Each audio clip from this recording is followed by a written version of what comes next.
안녕하십니까. 안녕하십니까.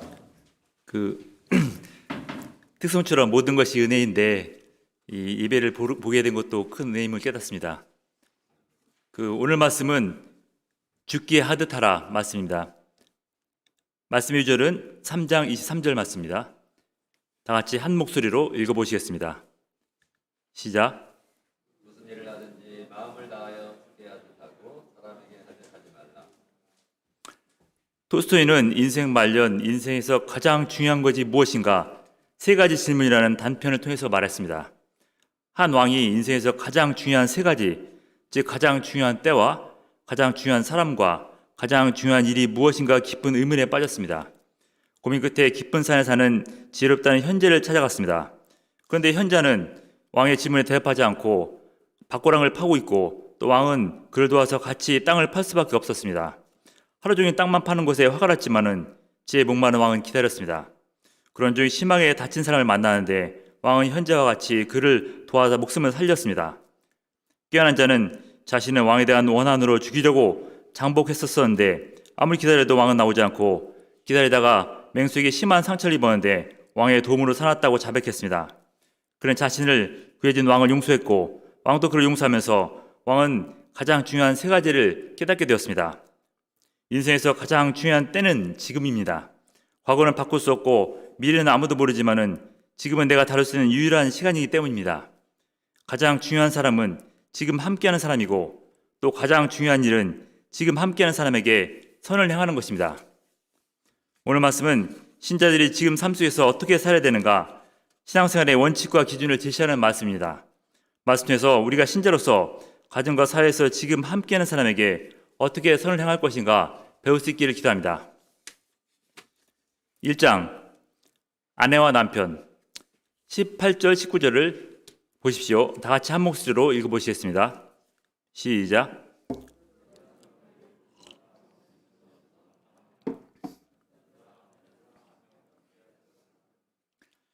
현재 자신이 남편과 아내가 아닐지라도 앞으로 그럴 가능성이 높기 때문에 잘 듣기를 바랍니다. 골로새 교회 성도들은 로마 인본주의와 유대 율법주의의 거짓 이단의 소용돌이 속에서 부족하지만은 하나님 위해서 믿음을 지키며 전 인생을 바치고자 했습니다. 그런데 왜 바울은 남의 가정 사상에 대해서 언급하는 것입니까? 1100년경 한 무명의 수도사가 이런 글을 남겼습니다. 내가 어렸을 때 나는 세상을 바꾸기를 원했습니다. 내가 세상을 바꾸는 것이 힘들다는 것을 알았을 때 내 나라를 바꾸기를 원했습니다. 내가 나라를 바꿀 수 없다는 것을 알았을 때 내가 사는 마을에 초점을 두게 되었습니다. 그러나 내 마을도 바꿀 수 없기 때문에 난 내 가족만이라도 바꿔보려고 했습니다. 이제 나는 노인이 되었고 내가 바꿀 수 있는 사람은 오직 나 자신이라는 사실을 깨닫게 되었습니다. 만일 오래전에 내 자신을 먼저 바꿨다면 내 가족들에게 영향을 주었을 것이고 나의 가족은 우리 마을에게 영향을 주고 우리 마을 사람들이 나를 변화시키고 더 나아가서 세상을 변화시킬 수 있었을 것입니다. 항상 모든 세상 문제 해결은 나로부터 시작되고 또 내 가정으로부터 시작됩니다. 가정이 무너질 때 사회가 흔들리고 나라가 무너질 수 있습니다. 예수님을 따르는 신앙생활도 나로부터 시작되어야 하고 다음으로 가정으로 또 다음으로 내가 속한 사회와 나라로 나아가야 합니다. 하지만 이 말씀은 남녀가 평등하다는 페미니즘 사상이 자연스러운 현대인들에게 큰 거부감으로 다가올 수 있습니다. 그러나 21세기 이 말씀이 읽는 사람은 그 위대함을 충분히 깨닫지 못합니다. 유명한 학자 A.W. 버랄은 고대 문명이 무너진 중요한 이유 중 하나가 여성을 낮춰 본 것 때문이라고 했습니다. 유대인들뿐만 아니라 로마인들도 여성을 매우 낮게 여겼습니다. 여자는 아무런 법적인 권리를 갖지 못했고 남편을 소유물이며 남편의 마음대로 할 수 있었습니다. 민주주의가 발달된 헬라에서도 여자들은 마음대로 외출도 하지 못했습니다. 모든 특권은 남편의 것이고 모든 의무는 부인의 것이었습니다. 그런 세상에서 바울은 예수님의 말씀 복음의 기초에서 처음으로 남녀 간의 상호 의무의 윤리를 증거했습니다. 천대받던 아내에게뿐만 아니라 모든 특권이 있는 남편에게도 동등한 의무를 제시하는 것입니다. 그런데 어떤 이는 아내에게는 복종을 강요하는데 남편에게는 사랑하며 괴롭게 하지 말라는 또 쉬워 보이는 의무를 주신 것은 너무 불공평한 것이 아닌가 불만을 제기합니다. 만약 자신만을 절대적으로 사랑하는 남편이라면 복종할 수 있지만은 자신은 상하지도 않고 또 함부로 대하는 남편에게 어떻게 복종할 수 있는가 말합니다. 하지만 그것은 남편도 마찬가지입니다. 자신에게 절대 복종하는 아내를 사랑하지 않을 수 없지만은 사사건건 자신의 말을 따르지 않는 아내를 어떻게 사랑할 수 있는가 반문합니다. 그러면은 복종과 사랑 중 무엇이 더 어렵습니까? 아니 무엇이 더 쉽습니까? 바울은 아내가 남편에게 복종하는 것이 주 안에서 마땅하다고 증거하는데 그 근거가 무엇입니까? 바울은 로마 감옥에서 골로새서뿐만 아니라 에베소 교회를 위해서 에베소를 비슷한 시기에 저술했습니다. 두 서신의 후반부는 비슷한 부분이 많고 바울은 에베소서에서 이 부분에 대해서 더 자세한 부연 설명을 했습니다. 아내들여 자기 남편에게 복종하기를 주께 하여하라. 이는 남편이 아내의 머리됨이 그리스도께서 교회의 머리됨과 같음이니 그가 바로 몸의 구주시니라. 남편에게 복종한다는 것은 가정의 머리인 남편의 권위를 인정하고 존중한다는 것을 말합니다. 몸은 머리의 뜻에 복종합니다. 그 이유는 몸이 머리보다 열등하고 또 머리가 몸보다 우월하기 때문이 아닙니다. 몸 없이 머리가 있을 수 없고 또 머리 없이 몸만 있을 수 없습니다. 그 탈무드에 보면은 하나님이 최초로 여자를 남자의 머리로 만들지 않은 것은 남자를 지배해서는 안 되기 때문이고 또 발로 만들지 않은 것은 그의 노예가 되어서는 안 되기 때문이고 갈비뼈로 만든 것은 아내가 언제나 그의 마음 가까이 있도록 하기 위해서라고 말합니다. 복종은 헬라어 히포타세스대로 노예가 주인에게 하는 복종이 아니라 교회가 예수님께 복종하는 것 같은 자발적인 복종을 말합니다. 이것은 우열의 차별이 아닌 질서의 관계입니다. 하나님이 남편에게도 쉽지 않은 의미를 주었습니다. 남편들아 아내를 사랑하며 괴롭게 하지 말라. 이 말씀은 괴롭게 하지 않을 정도로 사랑하는 뜻이 아닙니다. 예배를 통해서 좀 더 명확한 의미를 알 수 있습니다. 남편들아 아내 사랑하기를 그리스도께서 교회를 사랑하시고 그 교회를 위하여 자신을 주신같이 하라. 남편들은 예수께서 교회 신자들을 사랑하신 것처럼 아내를 사랑하라고 합니다. 그 사랑은 세상 사람들의 흔한 에로스적인 사랑, 육신적이고 자기 중심적인 사랑이 아닙니다. 자기를 희생하는 헌신적인 아가페의 사랑입니다. 예수님은 신자들을 사랑하셔서 자신의 생명을 십자가에서 희생하셨습니다. 그래서 복종하라는 의미보다도 사랑하라는 의미가 훨씬 어려울 수 있습니다. 많은 젊은이들이 사랑에 눈이 멀어서 결혼합니다. 하지만 사랑의 감정은 보통 허니문 기간이라는 짧으면 3개월, 또 길면 3년이 넘어가면 사라진다고 합니다. 눈에 콩깍지가 벗겨지면은 그동안 보지 못했던 허물이 보이고 또 성격 차이가 나타나면은 그때부터 갈등이 시작됩니다. 그럼에도 사랑할 수 있는 것이 진정한 사랑입니다. 그래서 사랑은 감정이 아니라 의지라고 합니다. 하지만 주 안에서 사랑은 믿음입니다. 하나님께서 나에게 가장 잘 맞는 동역자를 주셨다는 믿음입니다. 그 믿음이 있을 때 끝까지 사랑할 수 있습니다. 그런데 하나님은 왜 아내에게는 복종하라, 또 남편에게는 사랑하라는 다른 의미를 주신 것입니까? 어떤 이는 이 말씀은 남녀가 유별할 당시에는 꼭 필요한 말씀이지만은 남녀가 동등한 현재에 어떻게 적용할 수 있는가 의문을 제기합니다. 최근에는 남편이 아내에게 복종하고 또 아내가 남편을 사랑하면서 행복해하는 부부도 있습니다. 보통 아내가 능력 많고 경제력이 있는 경우입니다. 아내가 남편에게 복종하지 않는다고 해서 또 남편이 아내를 사랑하지 않는다고 해서 그것이 큰 죄로 감옥에 들어가고 심판을 받는 것이 아닙니다. 하지만 하나님은 하나님께서 세우신 가정의 진정한 행복을 위해서 그런 의무를 주셨습니다. 여성은 감성적이어서 사랑받고 이해받는 것을 중요하게 생각합니다. 반면에 남성은 이성적이어서 권위를 중요하게 여깁니다. 몇 년 전 KBS TV에서 남편과 아내를 대상으로 상대방에게 가장 듣고 싶은 말이 무엇인가 설문조사를 했습니다. 아내는 1위가 사랑해요, 다음에 고생했어요, 고마워요 로 나타났고 남편은 1위가 나에게 당신이 전부예요 로 나타났습니다. 아내는 자신을 이해해주고 사랑해주는 것을 바라고 남편은 자신을 인정해주고 세워주는 것을 바랍니다. 그것은 남자 여자 유전자의 차이고 또 근본적으로 하나님께서 그렇게 지으셨기 때문입니다. 한 선교사가 선교에서 길을 운전하다가 길을 잃었습니다. 갈 길을 찾았지만은 갔던 길로 계속 다시 되돌아오곤 했습니다. 옆에 있던 아내는 이런 남편을 답답하게 생각하고 아니 왜 자꾸 잘못된 길로 뱀뱀 돕니까? 저기 다른 길로 좀 가봐요 요구했습니다. 하지만 아내의 말에 자존심이 상한 남편은 아내의 말을 받아들이지 않고 계속 자기가 하고 싶은 길만을 고집했습니다. 화가 난 아내는 내가 다시 태어난다면 아내의 말을 잘 듣는 남편과 결혼하고 싶다고 말했습니다. 이 일로 인해서 부부 간의 다툼은 더욱 심해졌다고 합니다. 그러면 왜 남편은 아내의 말을 잘 듣지 않는 것입니까? 남편의 권위와 자존심을 상하게 했기 때문입니다. 지혜로운 아내는 남편의 권위를 세워주면서 말했을 것입니다. 하나님 역사 섬긴다라고 많이 피곤하시죠? 하지만 저는 당신을 믿어요. 오늘 안에만 들어가도 되니 조급하지 마시고 저쪽으로도 한번 가보시면 어때요? 그러면 남편은 순한 양이 되어서 아내의 말에 순종했을 것입니다. 서양 속담에 한 여자가 20년 동안 키워놓은 남자를 한 여자가 20분 동안 망가뜨려 놓을 수 있다고 그런 말이 있습니다. 두 여자는 어머니와 아내입니다. 가정에서 어머니보다도 아내의 영역이 더 큽니다. 사실 남편보다 아내가 더 분별력 있고 또 영적인 경우가 많습니다. 그러면 세상적인 남편에게 어떻게 복종할 수 있는가 의문이 생깁니다. 바울은 남편에게 복종하되 주 안에서 해야 한다고 말합니다. 남편의 뜻이 하나님의 뜻과 어긋나지 않으면 복종하지만은 어긋난다면 남편이 하나님의 뜻에 복종하도록 도와야 합니다. 남편이 설사 부축해도 아내가 성숙한 믿음의 여인이라면 지혜롭게 남편의 권위에 복종하면서 하나님의 뜻 가운데로 인도할 수 있습니다. 하지만 아담에게 선악과를 주어서 인류의 원죄를 만든 하와처럼 아내가 영적이지 못하면 부부와 같이 망할 수밖에 없습니다. 19절 보시죠. 바울은 남편에게 아내를 사랑하며 괴롭게 하지 말라고 했습니다. 아내를 괴롭게 하는 것이 무엇입니까? 아담이 범죄한 이후 남편들이 힘이 세다는 이유만으로 여자들의 굴림하고 권세를 부렸습니다. 남편들은 자신이 가진 힘과 권위로 아내를 괴롭게 할 때가 많았습니다. 화를 내거나 또 함부로 하고 또 심지어 손찌검도 하고 외도까지 합니다. 하지만 그런 폭력은 오히려 남편의 권위를 무너뜨립니다.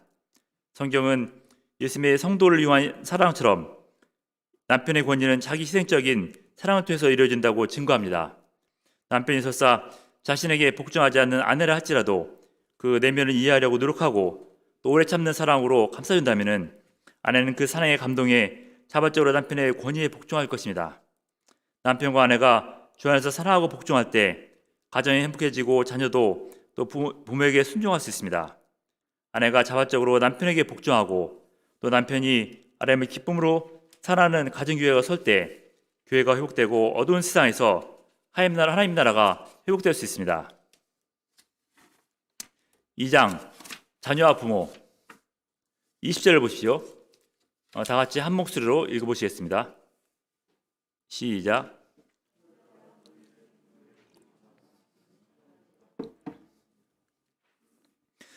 자녀가 부모에게 순종한다는 것은 하나님께서 축복을 약속하신 말씀으로 순종할 때 땅에서도 잘 되고 장수한다고 했습니다.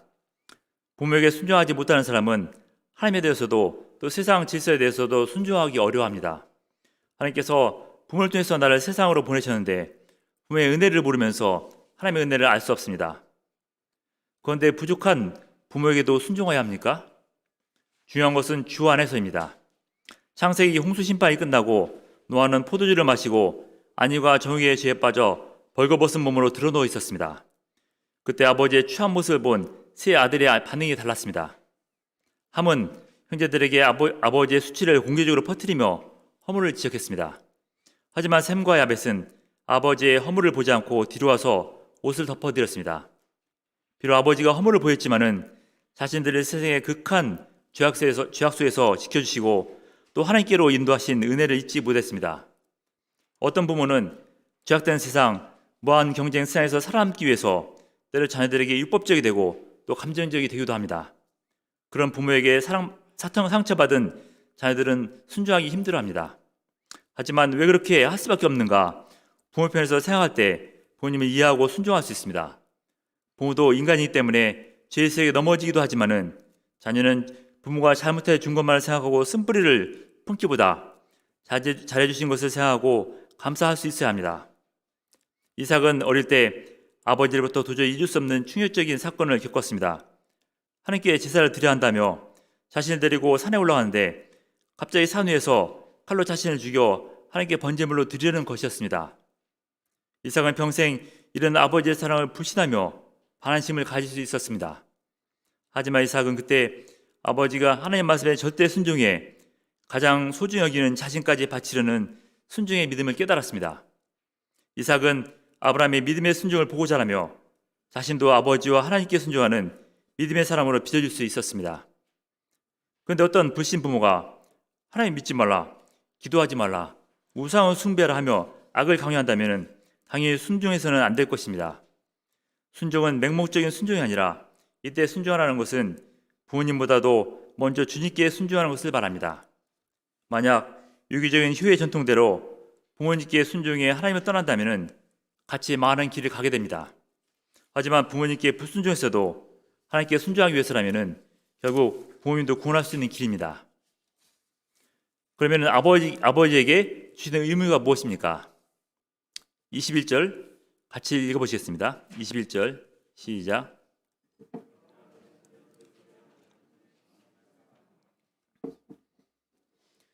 그 최근 이슈화되는 그 정의의 죽음은 자녀를 어떻게 키울 것인가 사회에 큰 경종을 일으켰습니다. 양부모는 둘 다 교회 다니는 자칭 신자들로서 그 사람들의 칭찬과 인정을 받고자 한 아이를 입양했는데 양육하면서 생기는 문제들을 감당하지 못해 자녀의 학대에서 때려 죽였습니다. 자식은 부모의 소유가 아니라 하나님께서 잘 양육하도록 보내신 하나님의 선물입니다. 부모는 충성된 청지기로서 자녀들을 하나님께서 기뻐하시는 사람으로 키워야 되는 의무가 있습니다. 부모가 자녀들을 노엽게 하지 말아야 되는 이유는 주의 교훈과 흉계로 양육하기 위해서입니다. 감정적으로 화난 상태에서는 어떤 교훈과 흉계도 통하지 않습니다. 우리 목자는 자녀는 양처럼, 양은 자녀처럼 양육해야 합니다. 자녀 양육에 정답은 없지만은 부모는 하나님의 사랑과 공의, 예수님의 은혜와 진리처럼 자녀에게 칭찬과 책망을 병행해야 합니다. 자녀 양육의 문제는 부모가 자기 경험과 판단에 기초해서 지나치게 관대하거나 또는 지나치게 엄격하기 때문입니다. 그 지나치게 관대한 것은 무관심으로 어떤 부모는 먹고 살기 위해서 자녀들을 방치합니다. 방치된 아이들은 컴퓨터, 스마트폰 등으로 독이 든 이러한 음식을 먹고 내면이 황폐화되며 사회의 어둠이 됩니다. 또 지나치게 엄격해 심하게 통제한다면 자녀들은 노하며 삐뚤어지든지 아니면 낙심에 무기력해집니다. 현재 자녀의 모습을 보면 믿음이 생기지 않을지라도 자녀를 보내신 하나님을 바라보며 믿음을 가져야 할 것입니다. 자녀들을 훌륭하게 키우는 그 부모들의 공통점은 책망보다도 칭찬을 많이 했다는 것입니다. 하지만 대부분 칭찬보다는 부모의 율법으로 책망을 많이 합니다. 책망할 때도 분노에 사로잡혀서 또 감정적으로 합니다. 그때 자녀들은 부모의 말이 맞는 말이라도 분노하며 낙심하게 됩니다. 적절한 칭찬과 격려의 말은 자녀뿐만 아니라 고래도 춤추게 합니다. 유명한 낭만주의가가 베냐민 웨스트는 자신이 화가가 된 이유를 말했습니다. 어릴 때 어머니가 어린 여동생을 맡기고 외출하셨는데 심심해서 집 구석에 발견한 그런 물감으로 동생을 그렸습니다. 너무 열심히 그리다가 동생과 자신뿐만 아니라 온 집안이 물감으로 지범벅이 되었습니다. 어머니가 돌아왔을 때 그는 혼날까 무척 두려웠습니다. 하지만 어머니는 더러워진 것에 대해서 아무런 말도 하지 않고 그림을 보고는 동생을 예쁘게 잘 그렸네 하며 이마에 키스를 해주었습니다. 그는 어머니의 키스가 자신을 화가로 만들어주었다고 고백했습니다. 남편과 아내의 관계가 예수님과 교회 신자의 관계를 상징하듯이 아버지와 자녀의 관계는 하나님과 하나님의 자녀의 관계를 상징합니다. 하나님의 영으로 어떤 피조물도 감히 하나님을 대신할 상징물이 될 수 없습니다. 하지만 아버지는 가정에서 자녀들에게 하나님 아버지의 모습을 대신합니다. 하나님은 아버지의 모습을 통해서 하나님이 어떤 분이신가 자녀들에게 알려주는 대리자 역할을 맡기셨습니다. 자녀는 부모를 통해서 사랑을 체험하고 권위와 순종을 배움으로 하나님의 사랑을 깨닫고 권위에 순종할 수 있습니다. 오늘날은 권위가 무너진 시대라고 합니다. 그것은 가정에서 부모의 권위가 무너짐으로 사회의 권위뿐만 아니라 하나님의 권위에도 순종하지 않기 때문입니다. 우리가 하나님께서 맡기신 양인 자녀들을 사랑과 진리로 양육함으로 세상 가운데 하나님의 이름 권세를 드러낼 수 있기를 기도합니다. 하나님께서는 부족한 지인에게 가정교회를 통해서 예수님의 향기를 드러내도록 인도하셨습니다.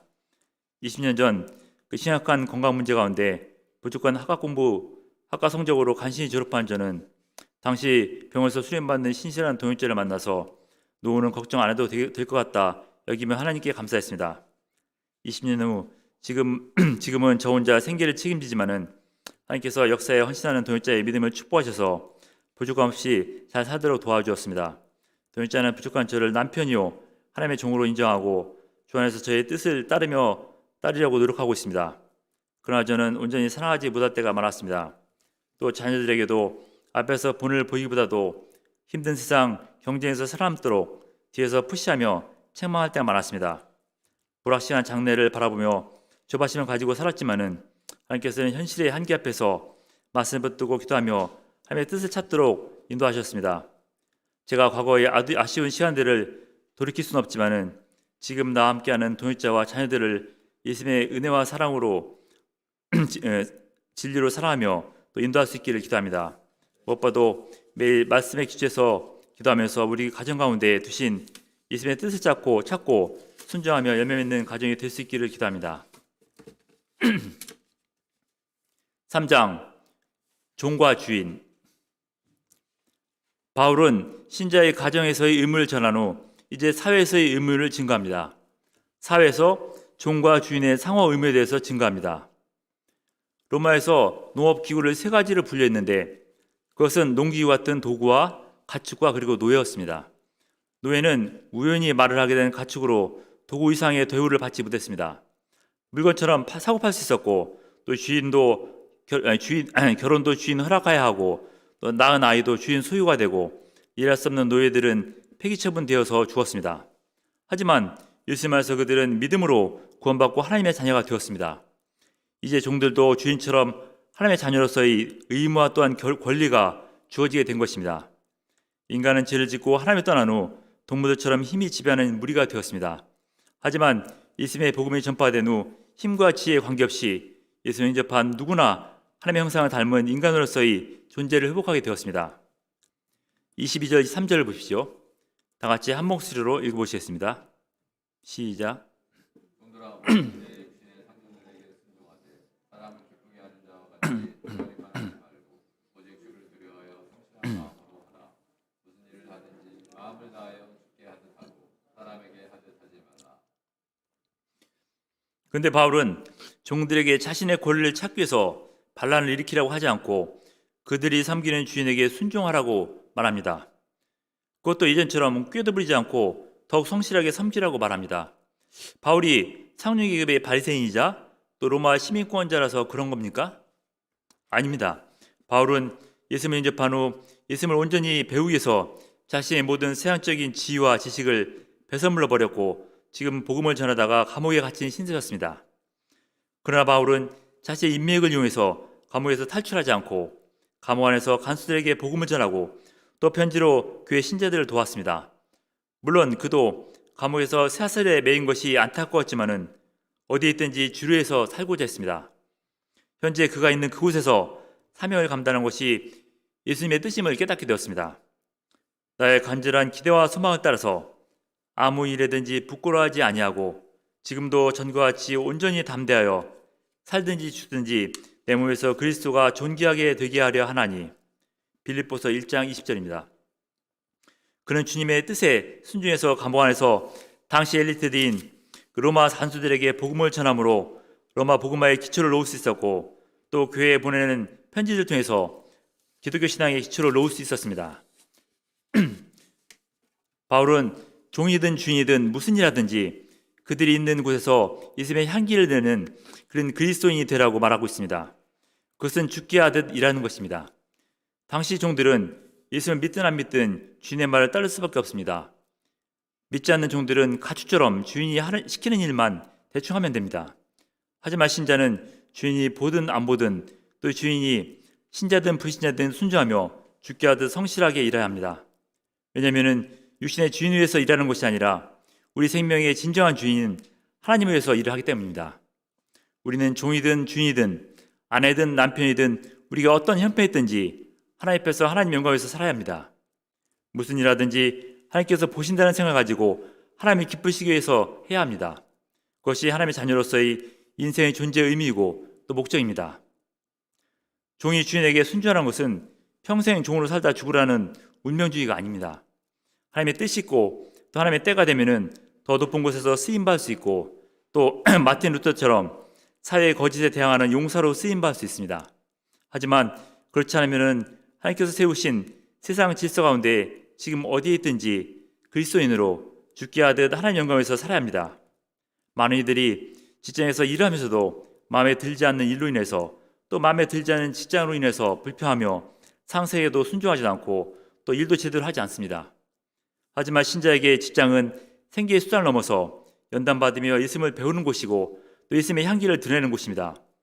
그리스도인이라는 명함을 달고 일하면 그가 하고 있는 모든 일들이 예수님께 영향을 끼치게 됩니다. 그래서 신자가 이 땅에서 지금 하고 있는 모든 일들은 예수께서 지금 나에게 맡겨주신 사명이고 또 주님을 섬기는 일이 됩니다. 거짓된 신자들로 인해서 예수님의 이름이 모욕받는 시대, 우리가 어디에 있든지 또 누구를 섬기든지 죽게 하듯 성실과 충성으로 감당하여 예수님의 이름을 드러낼 수 있기를 기도합니다. 4장 1절을 보십시오. 같이 한 목소리로 읽어보시겠습니다. 시작. 상전들아 의와 공평을 종들에게 베풀지니 너에게도 하늘의 상전이 계심을 알지어다. 상전, 그 주인의 의무는 종들에게 의와 공평을 베푸는 것입니다. 하나님은 세상을 의와 공평으로 다스리시는데 그 대리자로 상전들을 세우셨습니다. 하지만 많은 상전들이 하나님께서 주신 권세로 종들 위에 갑질하며 자신의 소유라고 함부로 대합니다. 상전은 자신에게도 하늘의 상전이 계시다는 것을 알아야 합니다. 그는 인간의 상전이지만 또한 하나님의 종임을 명심해야 합니다. 하나님은 상전에게 많은 권세를 주신 만큼 또한 많은 열매를 찾으실 것입니다. 그래서 하나님께서 자신에게 주신 직분을 감사히 여기며 자기에게 맡겨진 종들을 의와 공평으로 베풀며 하나님 영광을 드러내야 할 것입니다. 이상에서 가정과 사회에서의 신자의 의무는 일방적인 것이 아니라 상호 의무의 윤리임을 알 수 있습니다. 상대방이 나에게 무엇을 해줄 것인가 요구하기보다도 내가 상대방에게 무엇을 해줄 것인가 섬기는 것입니다. 우리가 상대방에게 요구하기보다도 예수님처럼 사랑하며 섬길 때의 아름다운 사랑의 형성이 이루어집니다. 또 신자의 의무는 주 안에서 이루어져야 합니다. 모든 관계의 중심은 예수님이십니다. 예수님은 보이지 않지만은 가정과 직장의 주인으로 우리는 무슨 일 하든지 주 안에서 또 죽게 하듯 해야 합니다. 최근 코로나 시대가 장기화되면서 대면 만남이 금지되고 혼자 있는 시간이 길어지면서 많은 이들이 코로나 블루라는 우울증과 고독에 시달립니다. 하지만 본래 인생은 고독한 길이고 또 특히 믿음으로 천성을 향해 가는 신자의 순례길은 더욱 외롭고 좁은 길입니다. 그런 하나님은 이 길 가운데 인생의 동역자와 자녀들과 또 직장 사람들을 만나도록 인도하셨습니다. 그들 때문에 때로 힘들 때도 많지만은 하나님께서는 그들과 함께하며 인생의 열매를 맺도록 주 안에서 만나게 하셨습니다. 예수께서 우리와 함께하시며 섬기신 것처럼 우리가 하나님께서 보내셔서 지금 함께하는 동역자와 자녀와 직장 사람들을 죽게 하듯 섬길 수 있기를 기도합니다. 죽게 하듯 주 안에서 사랑하고 순종함으로 하나님께서 기뻐하시는 열매 맺는 인생길을 갈 수 있기를 기도합니다. 기도하고 마치겠습니다. 사랑하는 주마신 하나님, 오늘 골로새서 말씀을 통해서 우리가 신자로서 가정과 사회에서 어떻게 살아야 되는가 배울 수 있도록 도와주셔서 감사드립니다. 우리가 하나님 앞에서 하나님의 영광에서 사는 신자로서 가정과 사회에서 지금 함께하는 이들에게 죽게 하듯 또 주 안에서 사랑하고 섬김으로 또 예수님의 향기를 드러낼 수 있기를 기도합니다. 예수님의 이름으로 기도드렸습니다. 아멘.